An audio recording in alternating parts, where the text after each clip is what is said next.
Salam, bugünkü mövzumuz elektrik enerjisi ve sade elektrik dövrəsidir. Bugün elektrik enerjisi en rahat ve ucuz enerji növüdür.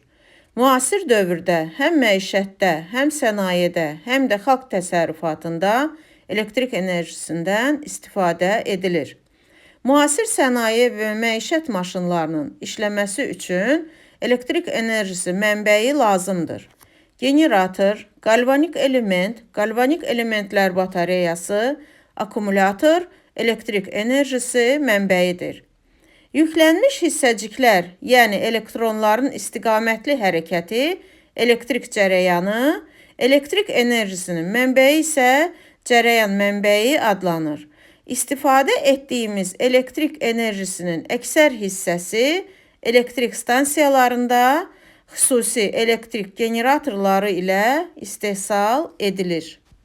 Yanacaqdan və axarsudan əmələ gələn enerji istehsalatda və məişətdə geniş ehtiyac duyulan elektrikə çevirən yerlər elektrik stansiyaları adlanır.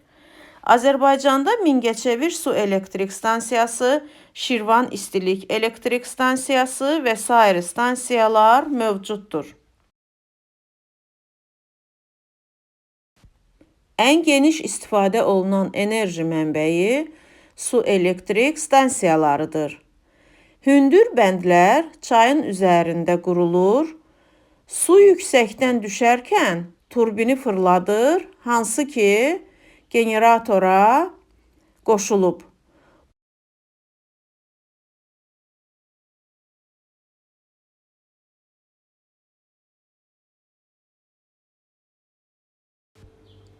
Bu üsuldan dünyada 6%-dən çox enerji əldə olunur. Daha güclü elektrik stansiyaları istilik elektrik stansiyalarıdır. Bu stansiyalarda yanacaqla, yəni kömür və torfla işləyir.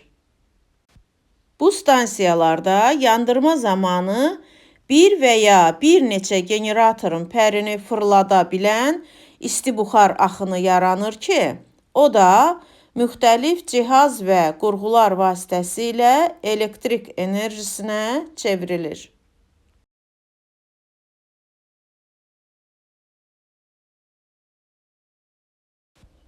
Bu üsulla dünyada 80%-dən çox enerji əldə olunur.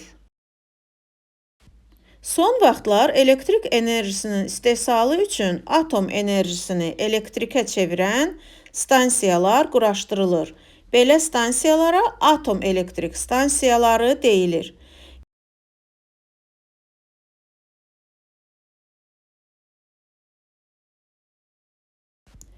Bu üsulla dünyada 6%-dən az enerji əldə olunur. Generatorda alınmış elektrik cərəyanı istifadəçiyə hündür metal sütunu olan dirəklərə çəkilmiş naqillərlə ötürülür. Öncə elektrik cərəyanı transformatora daxil olur. Burada cərəyanın ötürülməsi zamanı itkini azaltmaq məqsədi ilə yüksək gərginlik yaradılır. Ev dövrəsinə daxil olmamışdan əvvəl elektrik cərəyanının gərginliyini başqa bir transformatorda tənzimləyirlər. Elektrik enerjisinin elektrik qəbul ediciləri, fənərdəki lampa, dəzgahdakı mühərrik, elektrik ütüsü, televizor, kompüter və bir sıra başqa qurğulardır. Bu cihazların köməyi ilə elektrik enerjisi işığa, istiliyə, səsə, görüntüyə, mexaniki hərəkətə və s. çevrilir. Elektrik enerjisi mənbədən istifadəçiyə naqillərlə, yəni ötürücülərlə ötürülür. Elektrik qəbul ediciləri mənbəyə qoşmaq və ayırmaq üçün idarə edici cihazlardan, elektrik açarlardan, qoruyuculardan istifadə edilir.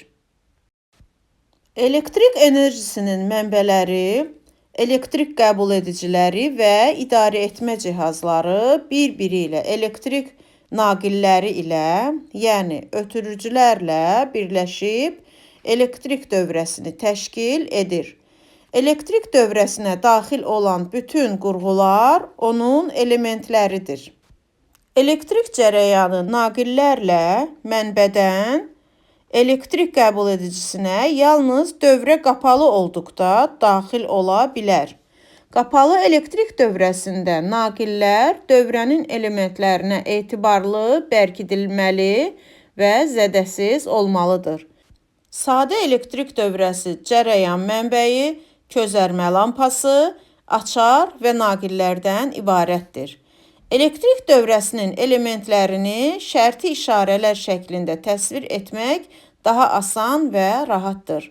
Elektrik dövrəsinin şərti işarələrlə təsvir edilməsinə elektrik sxemi deyilir. Şərti işarələr və elektrik sxemlərinin hazırlanma qaydaları dövlət standartları ilə müəyyən edilir. Elektrik sxemlərində elementlərin adı belədir: cərəyan mənbəyi, közərmə lampası, açar, naqil, naqillərin birləşdirilməsi, naqillərin kəsişməsi, yəni birləşdirmədən, ştepsel çəngəli, ştepsel rozetkası. Elektrik sxemləri prinsipial və montajlı olur. Əgər sxemdə dövrə elementlərinin birləşmə prinsipini göstərmək lazımdırsa, onun prinsipial sxemi çəkilir. Elektrik dövrəsinin yığılma sxemi onun montajlı sxemi adlanır. Bu sxemdə elementlərin bir-birinə nisbətən dəqiq yerləşməsi və onların dövrədə birləşmə qaydası göstərilir. Elektrik dövrəsinin bəzi elementləri montaj sxemində təsvir kimi verilir.